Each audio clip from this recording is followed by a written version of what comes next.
un de ces deux costumes vaut 10 fois plus cher que l'autre. Est-ce que déjà, au premier coup d'œil, vous seriez capable de les différencier ?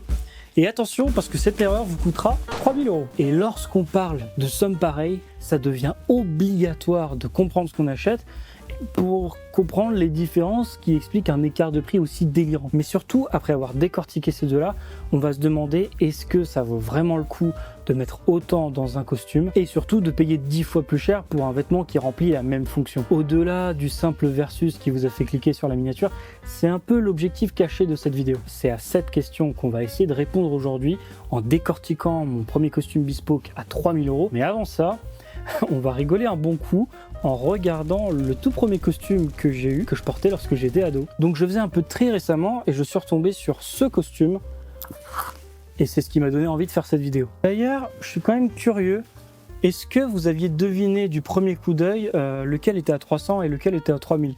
J'aimerais bien avoir votre réponse en commentaire. À cette époque, j'étais déjà intéressé par le menswear, mais pas du tout par le costume. Par contre, tous les mercredis après-midi, j'allais chiner de l'Americana, du workwear et du heritage. Alors même si j'avais commencé à développer un début de goût sur les textures, les couleurs, les proportions, j'étais absolument pas initié au beau costume. Donc je connaissais pas du tout les critères sartoriaux et mes parents encore moins. Et évidemment, il n'y avait aucun intérêt à mettre du budget pour le costume d'un ado. Donc évidemment, c'était du bas de gamme.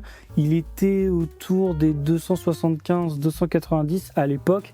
En tout cas en dessous des 300 €. J'en étais très content à l'époque. Est-ce que c'est toujours le cas 15 ans plus tard avec tout le bagage que j'ai maintenant sur le tailoring masculin? Peut-être pas, c'est ce qu'on va voir.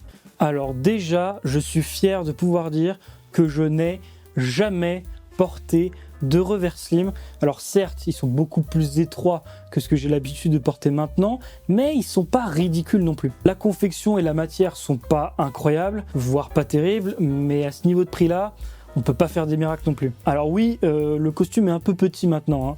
Vous m'excuserez, d'ailleurs je vais le relâcher un peu pour survivre. J'ai un peu grandi depuis l'adolescence, heureusement. Honnêtement, je suis quand même relativement surpris par la coupe qui est pas catastrophique.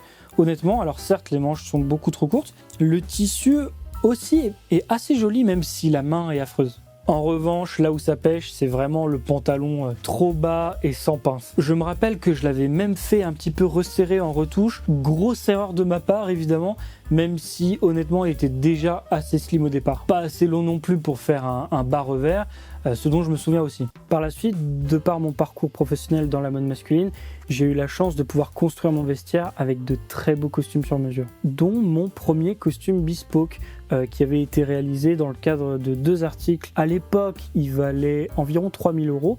Je vous mets en description si vous voulez aller lire les articles complets. Il a été confectionné par Joseph Martin, un tailleur irlandais que j'ai rencontré à Dublin, mais qui officiait également de temps à autre sur Savile Row chez Holland & Cherry. Le prix de l'époque ne reflète pas les prix d'aujourd'hui. Aujourd'hui, il serait beaucoup plus cher. Et il y a aussi une question de marché. Le bespoke en France est beaucoup plus cher que celui irlandais. Mais maintenant, on va voir à quoi ça ressemble.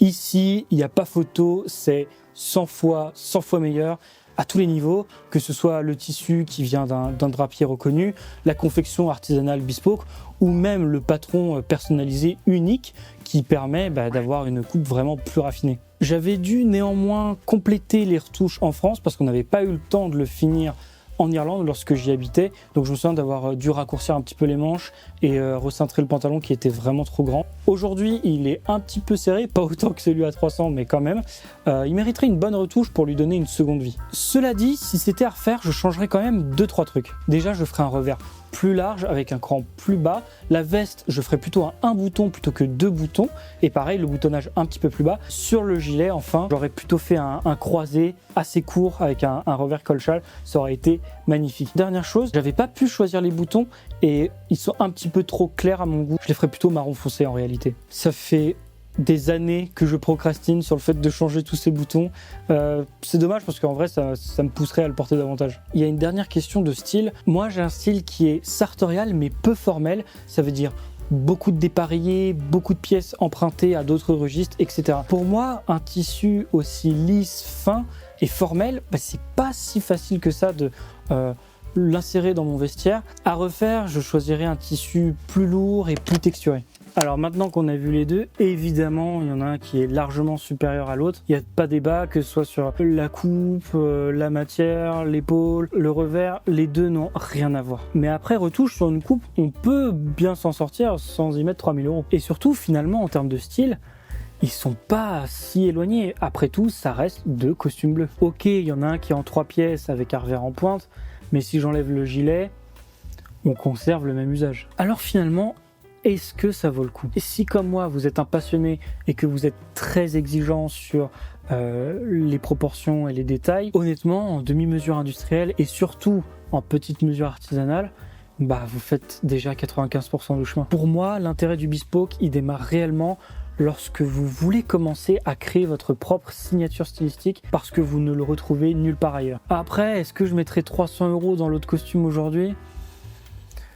Honnêtement pas non plus. Si vous évoluez dans ce budget, la seule chose que je peux vous conseiller, c'est d'aller chiner vos costumes en seconde main, quitte à lâcher un peu en retouche. Pour éviter d'avoir à fouiller au hasard, voici 3 adresses où la sélection est pointue et où les gérants sont spécialisés. Bon, d'abord chez Amar, Classico pour les sartos, et si on vous traite de rat, ne vous inquiétez pas, c'est tout à fait normal. Ensuite, il y a Le Beau Gustave, rue du Ray et à Boulogne. Eux se spécialisent plutôt dans les costumes créateurs, donc Lanvin, Dior, etc. Mais parfois, il y a aussi des très belles pépites bespoke. Et enfin, The Manchego, chez Jules, bien vintage, bien sympa, la boutique comme le bonhomme. L'idéal, ce serait donc une petite mesure artisanale où on pourrait vraiment pousser à 200% la personnalisation sans que ça vous coûte un bras. C'est pas gagné encore, je pense. Et vous alors, considérant tout ce qu'on a dit, vers quelle option vous seriez orienté? Qu'est-ce que vous auriez choisi? Est-ce que c'est le costume à 300, le costume à 3000 ou un peu l'entre-deux que je vous ai décrit? Vous me direz en commentaire ce que vous en pensez. Mais avant de partir, je vous invite à regarder cette vidéo